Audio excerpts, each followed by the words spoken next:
सूत्र में देवर्षि नारद जी कहते हैं अन्योन्याश्रयत्व मित्यन्ये।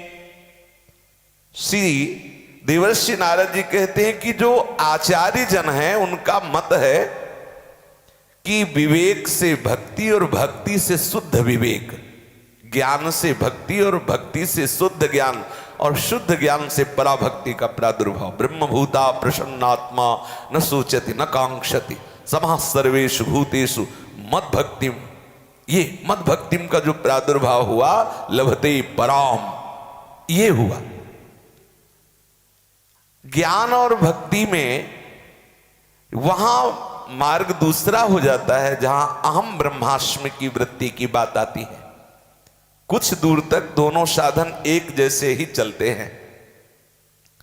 इसके बाद एक मोड़ आता है जहां से वो आत्मानंद का अनुभव करने वाला महात्मा सोहमस्मीति वृत्ति अखंडा, मैं वही परब्रह्म हूं, ऐसा अनुभव होने लगता है। और दूसरा दासु हम, मैं उनका निजी दास हूं। ये तो यहां से भेद हो जाता है।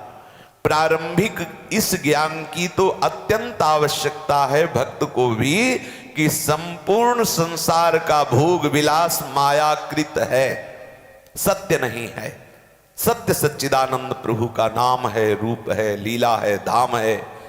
ऐसा आचार्यों का मत है कि जब तक ये ज्ञान नहीं होगा तब तक भक्ति नहीं। इतना तो जानना आवश्यक ही है कि परम तत्व परम रसमय प्रभु के चरणारविंद की आराधना ही सर्वोपरि है।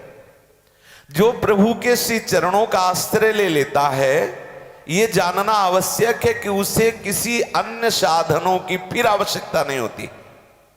देव ऋण, पितृ ऋण, जितने ये ऋण हैं, मात्र प्रभु के चरणारविंद की आराधना से वो मुक्त हो जाता है इन ऋणों से। उसे अन्य किसी साधन की आवश्यकता, ये ज्ञान आवश्यक है।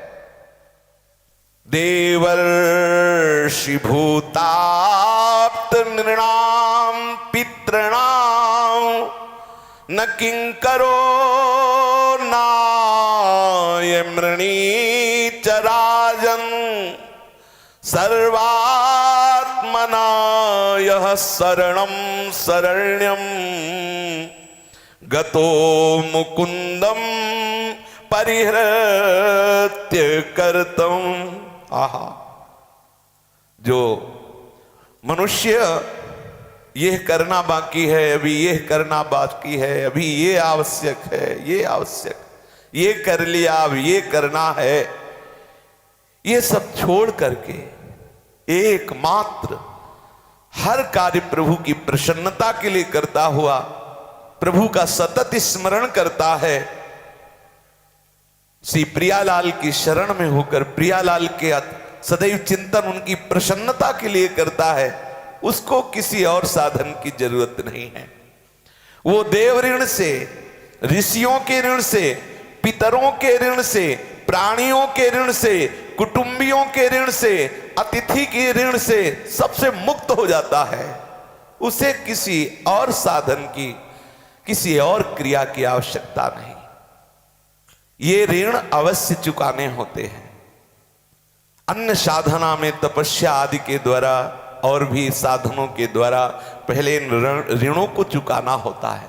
लेकिन जो प्रभु के आश्रित हो गया, प्रभु का शरणागत हो गया, उसे अब किसी ऋण को चुकाने की अन्य साधना की जरूरत नहीं। केवल शरणागति से वो देवर्षि भूतानाम नृणाम पितॄणाम न किंकरो नायमृणी चराजन, वो इनका दासत्व नहीं, वो प्रभु का दासत्व स्वीकार किए है। इसलिए वो देव ऋण से, ऋषि ऋण से, पितर ऋण से, प्राणियों के ऋण से, कुटुंबियों के ऋण से, अतिथियों के ऋण से वो मुक्त हो जाता है। ये जानना आवश्यक है। जो प्रभु के चरणारविंद का आश्रय ले लिया, अब उसे किसी अन्य साधना की आवश्यकता नहीं है।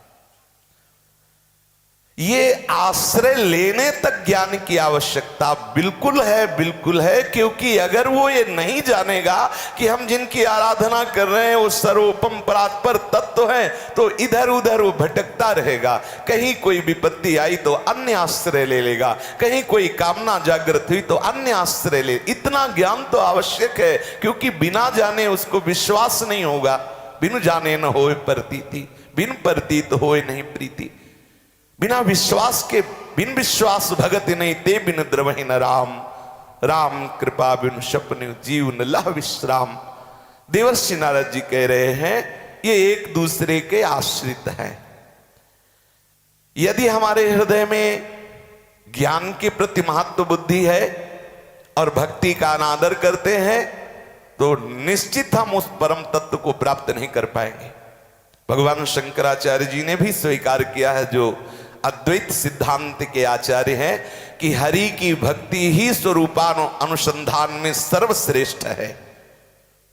वैसे भी ये स्वरूप बोध हो ही जाता है, इसके लिए अलग से उसे वेदांत पढ़ने की आवश्यकता नहीं है। मम दर्शन फल परम अनुपा, जीव पाव निज सहज स्वरूपा। स्वरूप का बोध हो जाता है भक्त को, उसको अलग से ब्रह्म ज्ञान अहम ब्रह्मास्मि की वृत्ति धारण नहीं करनी पड़ती।